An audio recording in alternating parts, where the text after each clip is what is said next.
There we go. Let's carry on. Dr. Anthony Buckley from TU Dublin, the School of Marketing. Okay. You were telling us about your students online right now using a VLE. How's that going for them? What does Yeah, that look like? What kind of content do they yeah. do they have access to? So they have well effectively, Jacob. You've got two options. It's a virtual learning environment called Brightspace. Some people may be familiar with it. BRIGHT SPACE. We only got this new learning environment last year, so it's new to everybody. So everybody has moved down the learning curve very quickly on this. It has a virtual classroom, which is powered by a thing called Bongo. And the lectures are either conducted live to an existing timetable, or they are recorded and placed online. You can do both. All of the materials can be stored then on the virtual learning environment, and it's done on a module by module basis. So the materials for each module are loaded up, and then the lecture is delivered or the lecture is recorded. And then assessments, etc., can be. So it's a very comprehensive virtual learning environment, and very, very supportive. A lot of our international students either stayed in Ireland, but a good proportion went home to their home countries, and they can access it 24/7. So for 24 hours a day, 7 days a week, we have this learning environment which is up and running. Just this week, to fill you in, we have reading week. So this week is the week before the examinations, and this is reading week, so the students are preparing for their examinations, which have all gone online. So all of the examinations have either converted into continuous assessments, or they are open book online examinations, which will be conducted next week and the week after. So the students can submit their scripts online, either by typing, or in cases where they don't have access to the ability to type, they can actually handwrite their exams. And there's an app out there some of us may be familiar with called Genius, as an example of a scanning app, which allows you to handwrite your scripts and then photograph it, if you like, and send it in as a PDF. And that constitutes an exam paper. We also have instituted from a number of weeks ago a mitigation policy, which allows the student to defer their exams to the autumn, that's August for us, to the second sittings, but it's treated as a fourth sitting, if that makes sense. So if for some reason they cannot sit the exams over the next couple of weeks, they can defer the exams without penalty to August. And they also have another option of withdrawing assessments within 2 days of submitting them if they have encountered technology or technical problems and they feel that has disadvantaged them. So very comprehensive student-focused supports in place.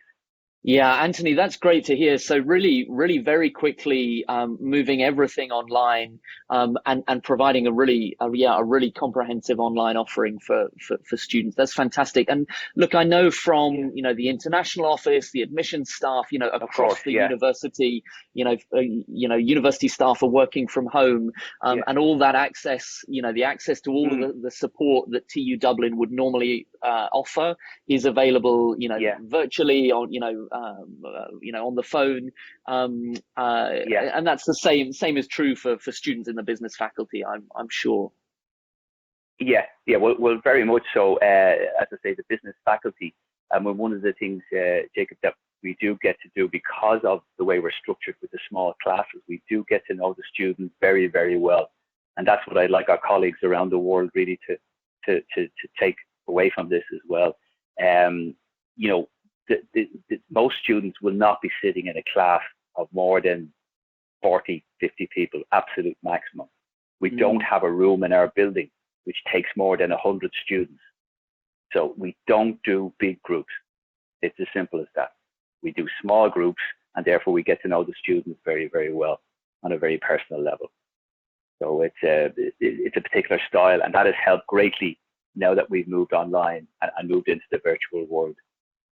Also, an awful lot of group work being done. I'm sure that's done in a lot of universities, but the students, again, it's a way of keeping the social contact alive and making sure that everybody is not only in their physical well-being, but also their mental well-being is important to us as well. And the student support services are still operating, counselling, medical, and examination support as well, and student support. And also we have a very active students' union, which is represented right up to the governing body of the university. So again, just trying to make sure that the students are focused on at all times. Important. And Anthony, you touched on this with the small class sizes, but I think trying to get ourselves to remember a pre-COVID world, or to imagine a post-COVID world. Why should students choose a business degree at TU Dublin? In any case, what are TU Dublin's strengths in the business faculty, do you think? Sure. Well, again, Jacob, to say that obviously the Irish universities are very strong as a body. We're one of 7 now. But there's a fundamental difference between TU Dublin and what I would call the traditional research-led universities. Our mission, and this is critical, is not research-led. We are practice-based, research informed. So that positioning makes us completely different to the traditional universities. What that means in reality is that we're teaching led. So for the students, back to your point, Jacob, small classes, individual attention and support, an excellent support system around them, and obviously a wide choice of practice-based programs, which we're very clear when the students leave the business faculty that they are work ready. It's the employer's role, obviously, we believe, to make them job ready, but we believe that they're work ready. So a lot of the material they cover is very pragmatic and practice based. And that would be a fundamental difference between us and the traditional universities, which are very, very good universities, but they are research led, and research drives everything. Whereas in our situation, the teaching drives our mission. Yeah, that's absolutely right, and certainly that's the feedback that we get from international students that come to TU Dublin. They really feel that they are teaching. It is a student-centered organization. Teaching is at the center of what's happening, and often they are they're being taught by faculty members who themselves are business people. Maybe working in businesses themselves right now, even but an awful lot of interaction with real companies across Dublin, across Ireland, internationally. Working on real projects. I wonder if we might take your the program that you wanted to focus on here, the MSc in business and entrepreneurship, and delve a bit more, and maybe use that as an example of some of the kind of general principles across the university. But what does that program look like? What content is covered? What kind of projects are students working on throughout the year? Tell us a bit about that MSc. Sure, Jacob. Normally, obviously, the students come to us for a September start. I think this year what's going to happen, and just so everybody is aware, I think the start is going to be delayed in all of the universities. So we're talking a start maybe instead of mid-September, probably mid-October time frame. We operate on a 2-semester system.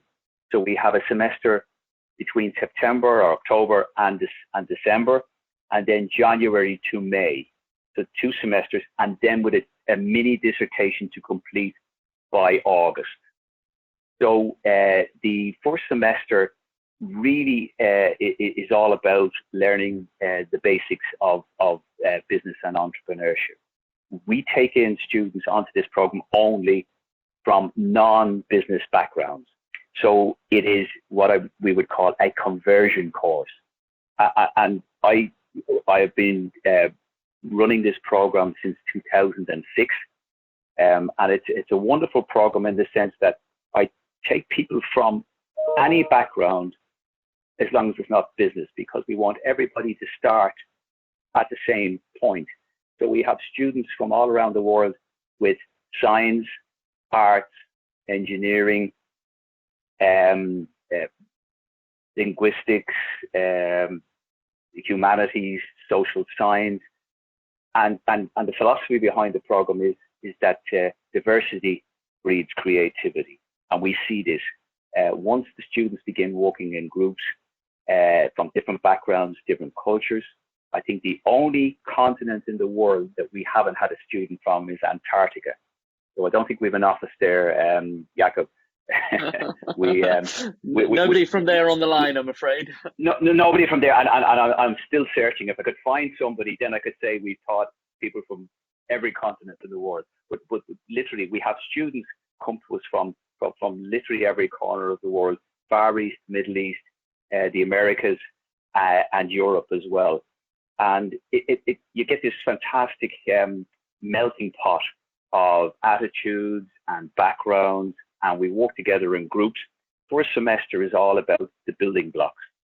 What are the basics of this? So we do the basics of marketing, product design. We do creativity, and we do the introduction to entrepreneurship, which sets us up for the second semester, where we, if you like, implement what we've learned in the first semester. And it's extraordinary to watch the transformation in the students from when they arrive with us in September to when they're ready to do the applied work in January.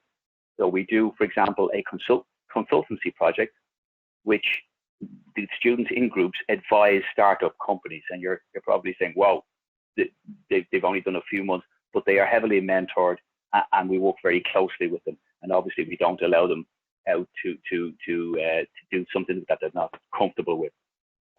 So we have, if you like, multinational groups. We divide by gender, we divide by nationality, and make sure we have a mix.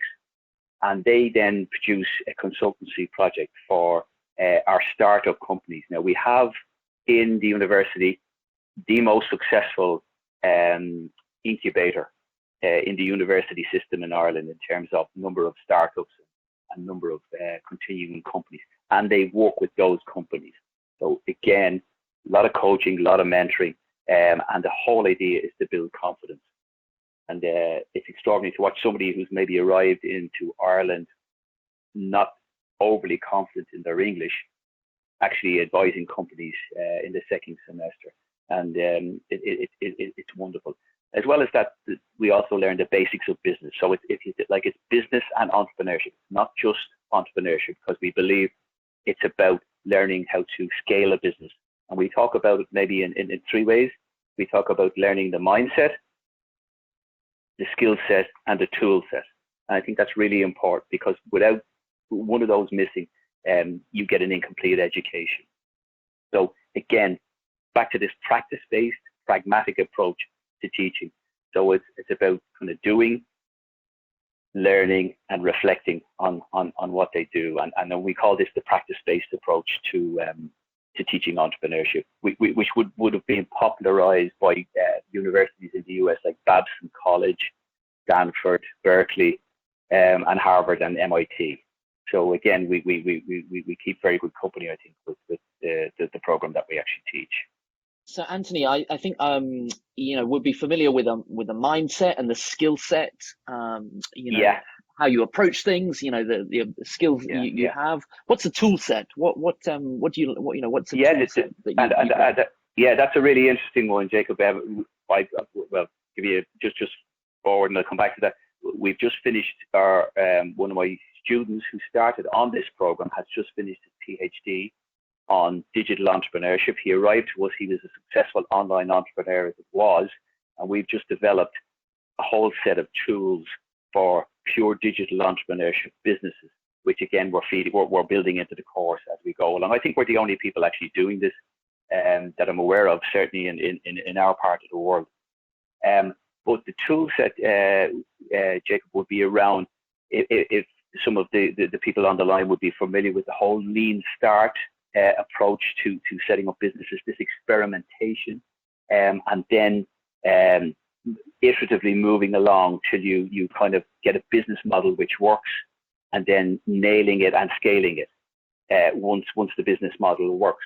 But there's a whole set of a whole toolkit which is developed around it, and we would call it a disciplined entrepreneurship approach. And this has been pioneered by MIT, for example. They have a book out on disciplined entrepreneurship, and the whole lean start and the business model canvases. So there's a whole range of tools out there. But again, when you have a hammer, everything is a nail. So it's really about knowing how to use the toolkit in context. And I think that's the key point about how the toolkit fits in with the skill set and the mindset. And we spend a lot of time walking through the toolkits that are available out there and making sure that they work for what we're doing. And I can see how how that toolkit, students will deploy that in that second semester on live projects, on those consultancy projects, and then have real ability to walk into a business, into a startup, maybe joining one, maybe setting them one up themselves when they graduate to use those right away. Absolutely, yeah. So how about those? Sorry, go ahead. No, go ahead, Jacob, please. Yeah. I was just wondering about the kind of things that students go on to do when they come out of your program and from the business school in general. Yeah, absolutely. As I say, one of the things that we're very strong on is this notion of being work ready. So when they move into an employer or set something up themselves, that they actually have the practical skills to move the project along. So we've had students leave our program and be accepted into the incubator within the university based on the projects that they've been working on.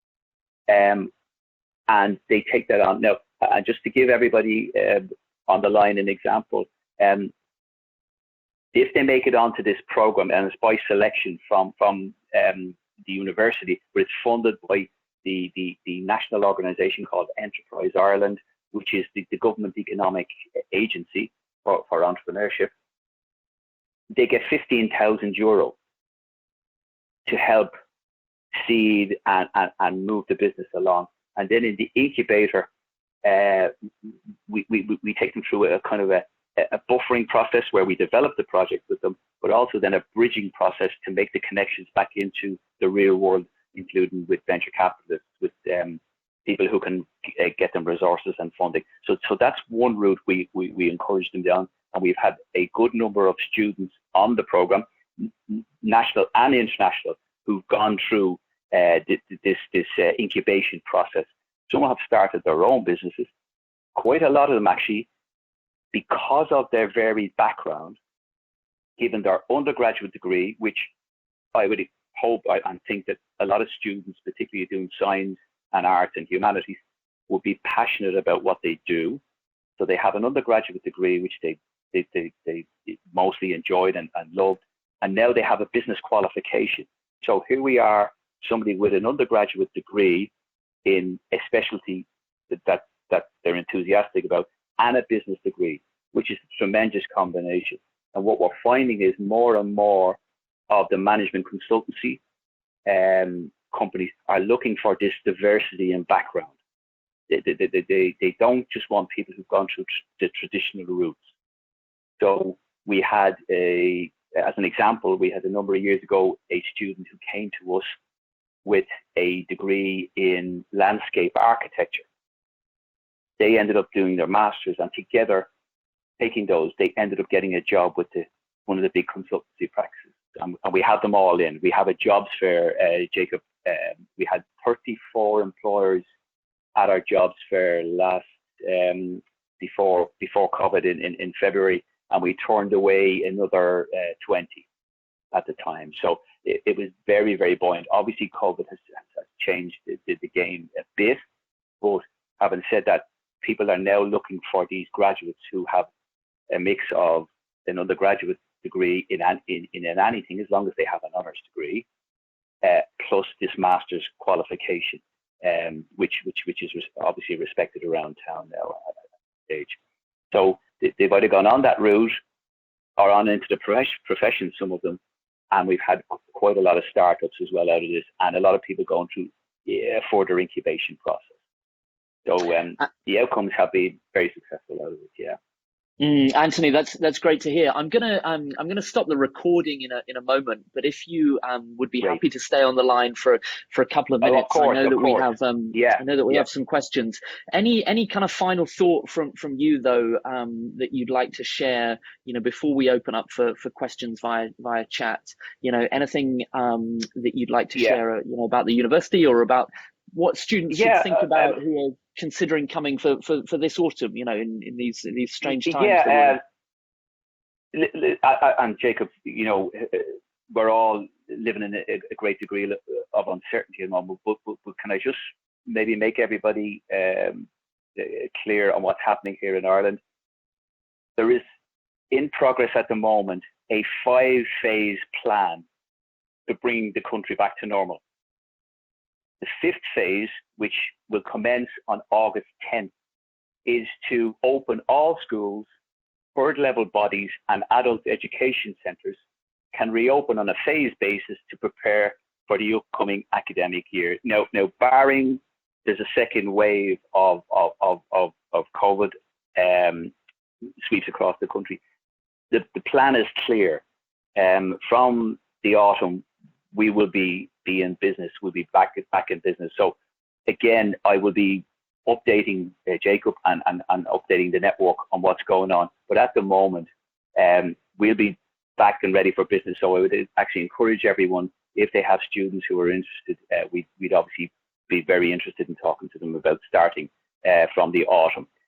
If there's any difficulty then about physical distancing, etc., we will be doing a mix of online and physical delivery of lectures. And I know some of the universities here are actually gone fully online. We haven't gone that route yet because given that we're practice-based, research-informed, face-to-face contact is extremely important as part of the pedagogy that we offer within the university. Anthony, thank you very much.